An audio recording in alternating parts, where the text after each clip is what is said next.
Imagine this. You step into your own backyard, the sun's warm, and you just pick a perfectly ripe peach right off the tree. So juicy. Mm-hmm. Or maybe a crisp apple, or, a handful of sweet cherries. It sounds amazing, doesn't it? Well, today on the Deep Dive, we're not just dreaming about it. We're actually taking your sources, digging in, and pulling out the best insights to make that happen. That's the plan.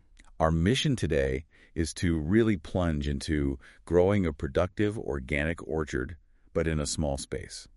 Specifically for southern Michigan, Zone 6A. Right. That zone has its own quirks. We've looked at some really comprehensive guides, lots of specific variety recommendations, organic methods. Yeah, we've distilled all that. Our goal is to cut through the noise. Yeah.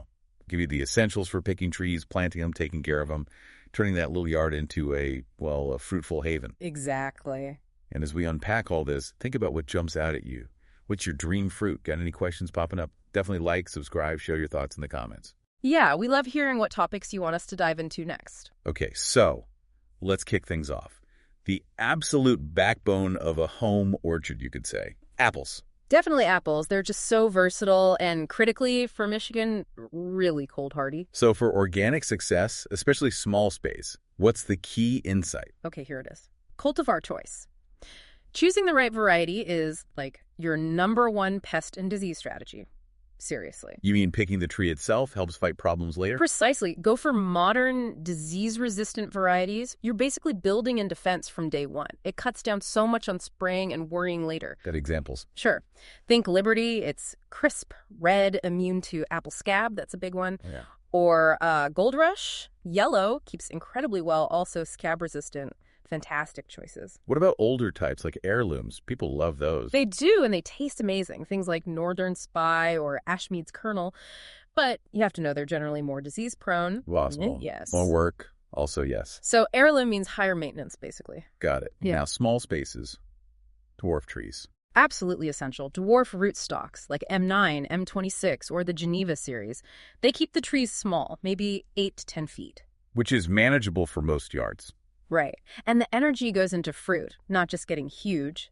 You can get apples in just maybe 2 to 5 years, much faster than standard trees.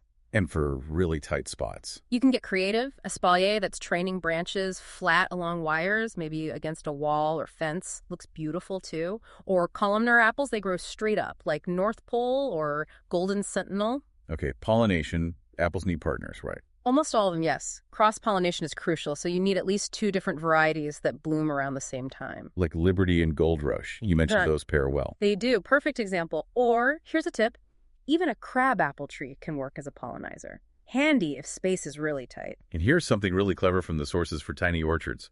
Multi-graft trees. Oh, yeah. Those are brilliant. 2, 3, sometimes even 4 different apple varieties grafted onto one single trunk. So one tree pollinates itself, essentially.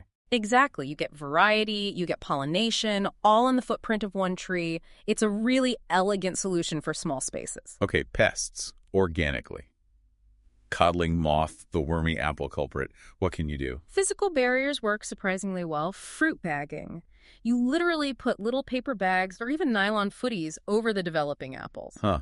Like little socks for apples. Kind of. It physically blocks the moth. For apple maggots, those red, sticky ball traps are effective. And a dormant oil spray in late winter helps smother overwintering insect eggs. Simple stuff, too. Always. Good sanitation is key. Pick up fallen fruit promptly. Don't let pests build up. It really does make a difference. All right, apples sound like a solid start. Let's move on. Pears and cherries. They seem a bit more nuanced. They are. Each has its own main challenge, but also, distinct rewards. Let's start with pears, the big hurdle. Fire blight. Fire blight. Sounds serious. It is. It's a bacterial disease, and it can be devastating for pears. So, just like with apples, resistant cultivars are absolutely critical. It's the main filter. Okay, differentiate the pear types for us first. You've got your European pears. Those are the classic soft, buttery, sweet ones when ripe.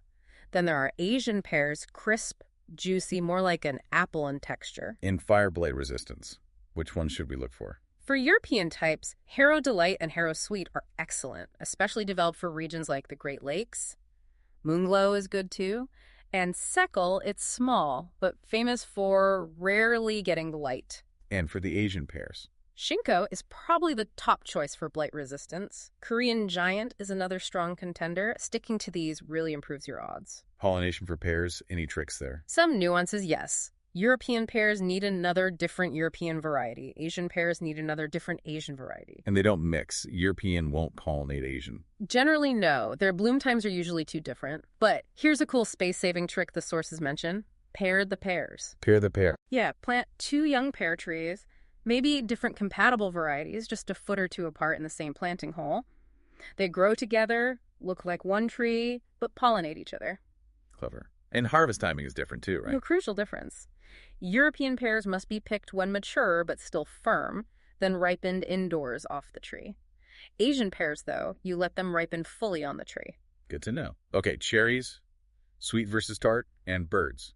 Ah, yes, the bird battle. Let's start with sweet cherries, the ones for eating fresh. For Michigan's cold, you want hardy, self-fertile varieties. Self-fertile is good for small spaces, only need one tree. Exactly. Look for black gold and white gold. Cornell developed them. They're very hardy, self-fertile, and actually good pollinators for other cherries, too, if you have space for more. And use dwarf rootstock, like Gisela 5, to keep them small, maybe 8-10 feet. But the birds, sources seem pretty blunt. Netting is the only reliable way. Honestly, for sweet cherries, yes. Netting is pretty much it if you want a guaranteed harvest. Birds are incredibly persistent. No magic scare tape or anything. You can try. Shiny objects, scare tape, might work for a day or two, limited success. But for ensuring you actually get to eat your cherries, netting is the gold standard. It's a pain, but it works. Fair enough. Diseases. Cherry leaf spot and brown rot are the main ones. Good pruning for airflow through the branches helps a lot. And cleaning up fallen leaves and fruit is important, like with apples. Okay, what about tart cherries? For pies and preserves. Now here, Michigan shines. Montmorency is the classic tart cherry, extremely hardy, super productive, and self-pollinating. One tree is all you need. Is it huge, though? It can get reasonably large, but there are small space options, too. North Star is a natural dwarf, stays around 8-10 feet. Or check out the romance series Bush cherries. Bush cherries. Yeah, like Carmine Jewel. They grow more like shrubs, maybe 6-8 feet tall, but can produce a ton of fruit, like 15, even 30 pounds per bush. Wow, that's a lot of pie from a bush. Advantages. Big ones. They're self-fruitful, very winter hardy, and often birds bother them a bit less than the super sweet cherries. Still, maybe net the bushes too. Probably wise if you want to maximize your haul. So yeah, cherries really show how different fruits have different needs, pollination, pest protection. Selection matters. Definitely. All right, let's tackle the stone fruits. Peaches and plums. Delicious, but demanding. That's a good word for them, especially peaches. Nothing beats a tree-ripened peach. But yeah, there's that cold gamble in Zone 6A. How cold is too cold? The fruit buds can be killed around minus 10 degrees Fahrenheit. And maybe more importantly, they bloom early in spring, so late frosts can zap the flowers. So the strategy here is crucial. Pick cold hardy and late blooming varieties. That gives you the best shot. Which ones fit that bill? Reliance is famous for hardiness. Contender is known for setting fruit even after spring frosts. And frost has good resistance to peach leaf curl, which is another common issue. But the good news, most peaches pollinate themselves. Yes, almost all are self-pollinating. So one tree is perfect for a small yard. Big plus there. Organic management for peaches. Leaf curl. Peach leaf curl looks bad, but it's actually pretty manageable. Prevent it with a single dormant spray of copper, usually in late fall or winter, before buds swell. What about rotten bugs? Brown rot is managed mostly by sanitation. Remove any old mummified fruit. Pruning for airflow is key. Sulfur sprays can help if needed. For plum curculio, those little crescent scars on fruit, surround kaolin clay spray works, plus picking up fallen fruit. And pruning sounds intense for peaches. It is. You need to prune them hard every year. Aim for an open center or vase shape. Remove maybe 40% of last year's growth. It feels like a lot, but it encourages the new wood where the fruit forms. And thinning the fruit itself. Absolutely critical for peaches. You have to thin them heavily. Aim for one peach every 6 to 8 inches along the branch. Wow, that sounds like removing most of them.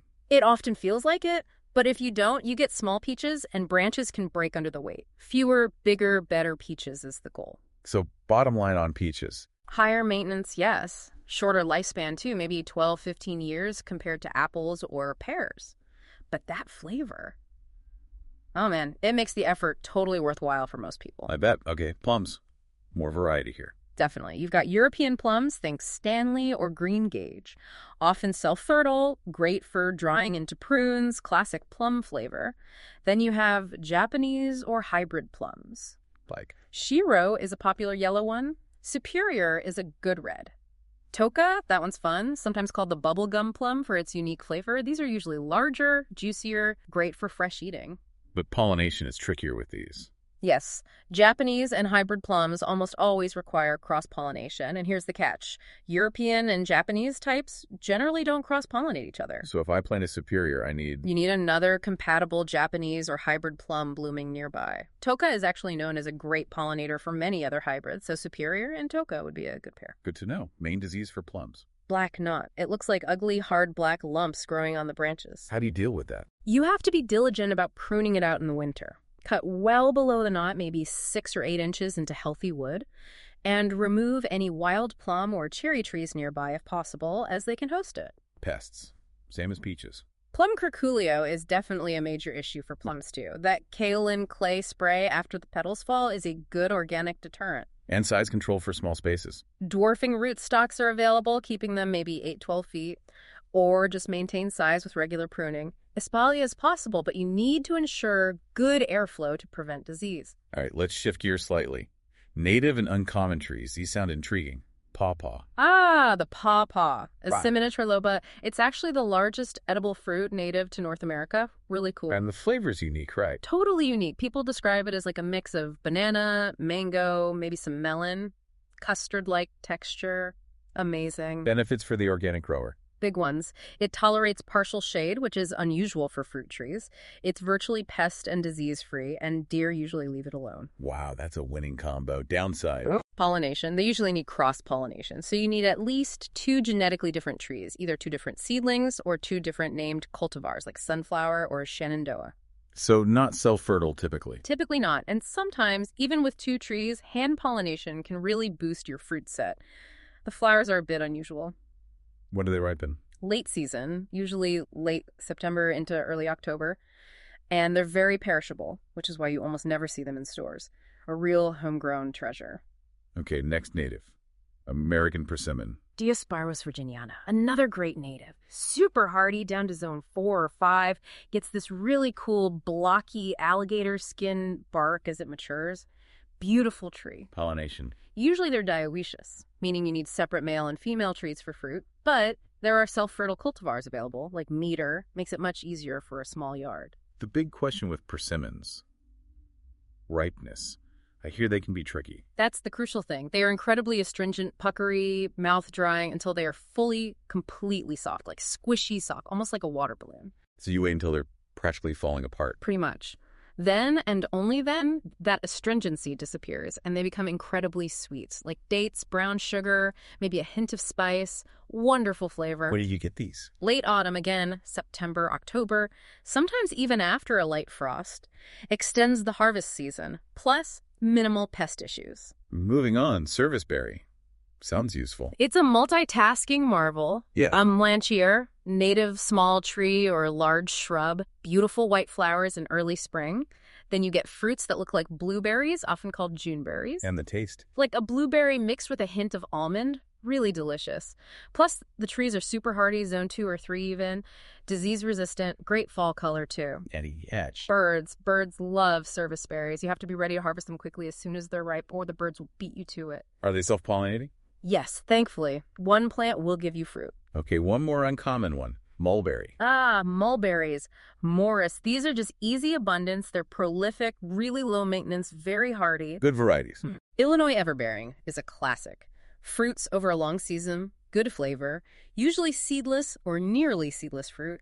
Very reliable. Any potential use beyond just eating them? Some people plant them as a trap crop for birds. The idea is the birds will feast on the easy-to-get mulberries and maybe leave your cherries alone. Does that actually work?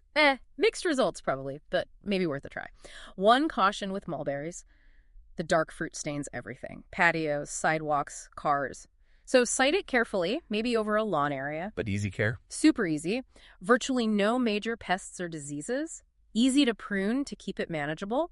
There are even dwarf varieties like Girardi dwarf for really tiny spots. Okay, we've covered a lot of specific trees. Let's maybe pull back and summarize some key best practices that apply across the board for small space organic growing. Good idea. Because some principles really are universal. Number one, without a doubt, soil health is the foundation. Everything starts with the soil.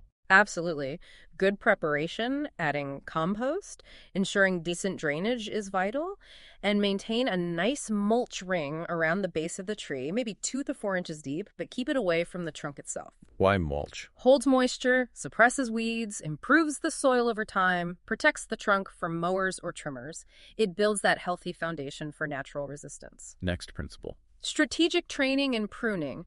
Don't just let the tree go wild, especially in a small space. What's the strategy? Prune young trees to establish a strong structure.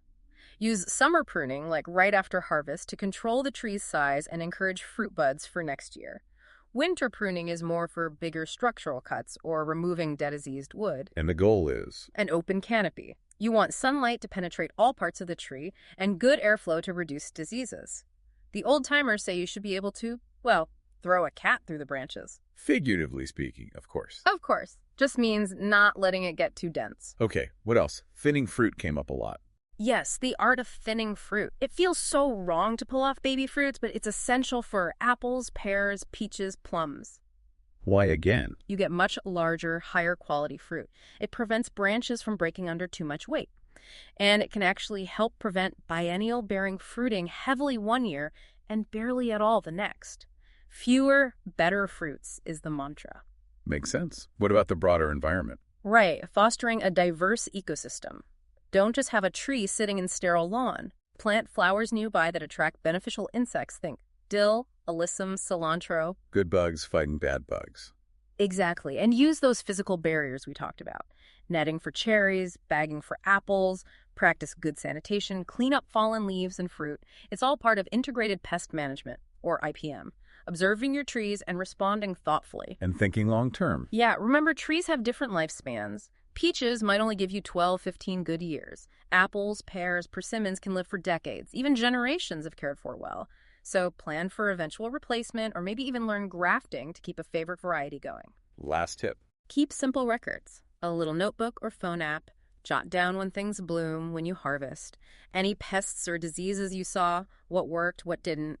It helps you learn your own little ecosystem and fine-tune your approach year after year. That seems really valuable. Okay, wow. We have really taken a deep dive today. We've covered how to grow a vibrant, productive organic orchard right in a small Michigan backyard. From resilient apples and pears to unique natives like pawpaw and easy ones like mulberries. Lots of options. And it's clear, growing your own fruit, it's more than just food, isn't it? It's connecting with nature, getting unbeatable flavor. Creating something living and lasting in your own space.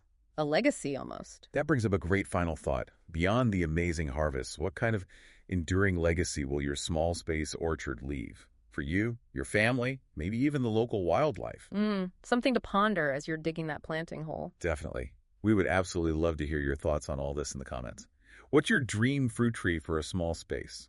What surprised you today? And yeah, don't forget to like and subscribe if you enjoyed this deep dive. Let us know what else you'd like us to explore.